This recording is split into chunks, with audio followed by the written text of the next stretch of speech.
Make sure you check out our new sponsor, The Health Blaze. All the information is in the description. Use the promo code above. Goodfellow One Boxing at 18% off of all their natural products from deodorant, pomade, toothpaste, and much, much more. And they have additional discounts on their website as well. That's thehealthblaze.com. Starting December 20th. That promo code is good for 18% off. We go. What's going on? We back. Goodfellow Sports TV. Letting you guys know if Errol Spence versus Mikey changed my perspective on a potential Terence Crawford fight. We up in here. I appreciate everybody for showing love. Make sure you hit that subscribe button, bell icon button. Won't miss another video. And don't forget to check out our sponsor, The Health Blaze, at thehealthblaze.com. Promo code Goodfellow One Boxing get you 18% off their all natural products from lotions, soaps, foot soaks, bath bombs, deodorant, toothpaste, hair pomade, and much, much more. And, check them out. We're doing giveaways all week for them as well. Getting the week started, man. I definitely appreciate all the love being shown. Birthday wishes from last week.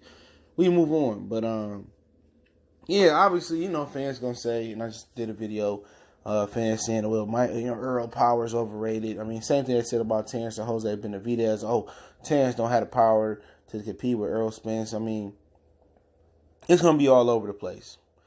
Everybody's entitled to a bad night. Everybody's entitled to do what they want to do. I felt that Errol did try to get Mikey out there. Mikey was in there to survive for a moral victory. Other than that, Errol just already showed what I already knew. I told people that Errol could possibly outbox Terence Crawford. They laugh, and I don't even think that's just scratching the surface of his boxing ability and ability to box on the outside and be slick. And I told people that before. My stance on Errol and Terence has always been about Terence. One thing about Terence that scares me is that Terence Crawford loves to go tit for tat. And somebody tried to tell me in the live chat last night that Errol does the same thing, and that's not true. Errol want to hit you back, but Crawford want to hit you back in the heat of the moment. And I think moving up in weight and fighting bigger and tougher and stronger men, his discipline has always been a problem with me. Not disciplined training, not disciplined, outside the ring. His discipline going tit for tat. If you go back to the Beltran fight, Beltran hit him. He went out his way to hit Beltran, at any means necessary. It's like a bull. Once a bull sees red, nothing else matters. Everything else is tuned out. That bull wants to get to whatever it is red and attack it. Crawford has that same problem. If you hit Crawford, he sees red, he got to hit you back. Now, if it's a little petty jab or you nick him, he's not worried about it. If you hit him flush, everything goes out the window. He sees red, he wants to hit you. And fighting against bigger, stronger fighters, somebody that can take advantage of that and clip him on the jaw possibly can hurt him and get him out of there. Now, people say, well, Crawford got hurt by a smaller Gamboa. It brings me back to my point, to my last video where I talked about Errol Spence. Did his stock drop because he didn't knock out Mikey Garcia? No. Because Mikey Garcia was in survival mode. He kept everything in front of him. He braced for everything. And when you don't brace for a punch and somebody counter you or hit you a punch you don't see coming while your muscles are relaxed and you lose focus, like Crawford he said he did versus Gamboa, Gamboa has enough velocity, and speed on his punches and natural ability to hurt a lot of guys. And he hurt Crawford because Crawford didn't brace for that punch. He lost focus. The young Crawford. You know what I'm saying? That don't mean Errol can't hurt him or won't hurt him.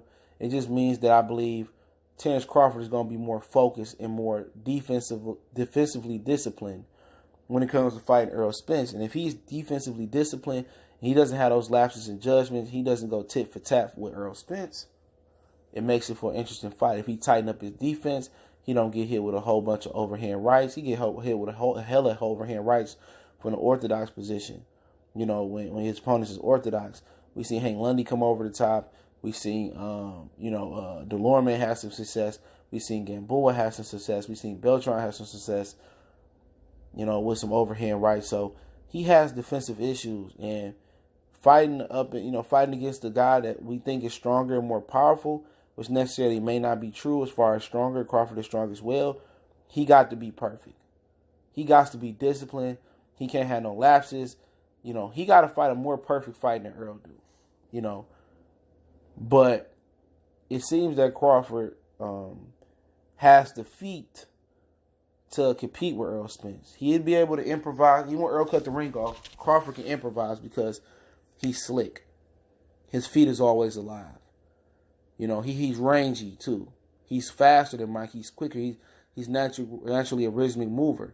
And he can do several different things Mikey can't do. Errol, you know, Terence can go on the inside, pocket, make you miss, fight on the outside, box move, stick and move, in and out, side to side. He possesses more of a threat with his multi-dimensions than any other welterweight. We know Sean, he try to fake like he can box, but he can't. Sean is good at in the inside, but he don't control distance. Keith Thurman is only good on the outside. And we know when Keith Thurman sit down on his shots, that means Keith Thurman pause, that means he about to punch. Keith Thurman, you could pick up on Keith Thurman about to punch. Keith Thurman can punch on the move as well too, make him difficult. But he really wants to sit there and get respect. Keith Thurman to dance and sit down and get ready to fire off shots. So he has how can I say it? He has, you know, it's kind of like an algorithm to what he does. You know, you could pick up on what tendencies. You could pick up on his tendencies. Crawford has tendencies, but Crawford you really don't know. If he sit down for a minute, you know, he might about to get off or he might about to feint you, slip you. You know, he got to go to southpaw, orthodox. He go on the inside and bang with you, go in the pocket, bang with you. He sit down, make you think of box. It's a difficult fight for Errol, but also it's a difficult fight for Terence as well because Errol can do a lot of the things that Terence can do as well. Errol can move his head. Errol can fight on the inside. Errol can cut the ring off. Errol can fight from the pocket. Errol is southpaw, so the orthodox southpaw advantage for Terence Crawford really don't matter.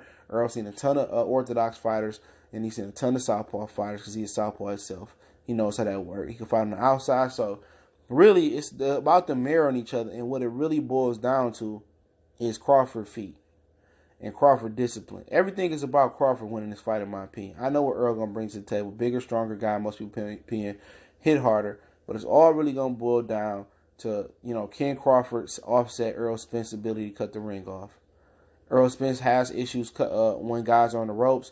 He let Mikey slide out the side door. I've seen that so many times. When he pinned his opponent on the ropes, Errol Spence needs to learn how to dip in, engage, and kind of take away a hand, like Andre Ward did with Alan Green.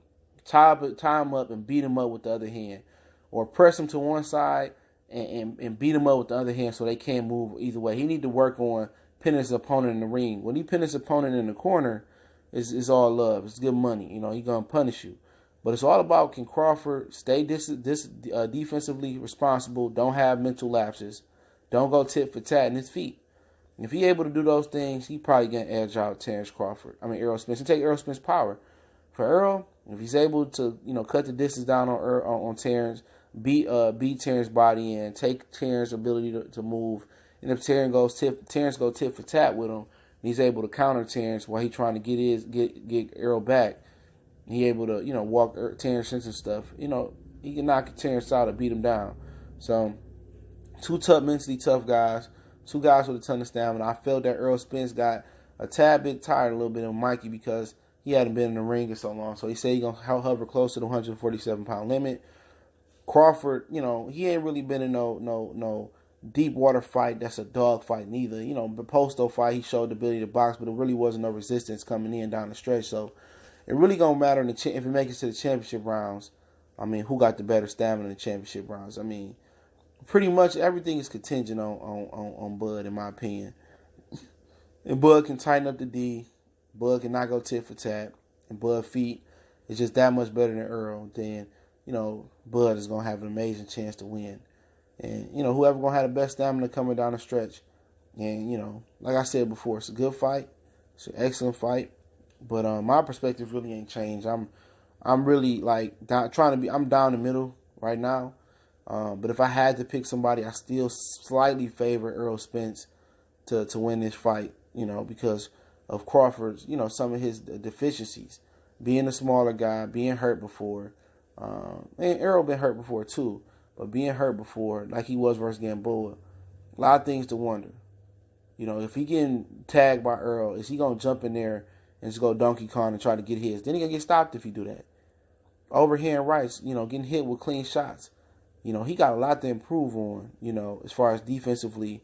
But I think he arrives to the occasion. Sometimes you let those things go because, you know, your opponent can't mess with you. He get in this caliber fight, he tighten things up. His feet stay alive. He got a good chance. He got better stamina. He got a chance at beating Errol. But Hey, it's Goodfellas Sports TV. Don't forget, we on Facebook, Instagram, Twitter. You can reach out to the email as well if you have a business question, inquiry, sponsorship, or video request. In addition to that, don't forget to check out our sponsor, Health Blaze, at thehealthblaze.com. Promo code Goodfella1Box to get you 18% off those all natural products. Website, promo code, and description. Don't forget, we got a Facebook group. You want to make a donation, that link's in the description. Continue to share the videos. Don't forget to check out the Patreon. Hardcore Boxing Fans, only $2 a month. One time for the one time. Goodfellas Sports TV. We gone.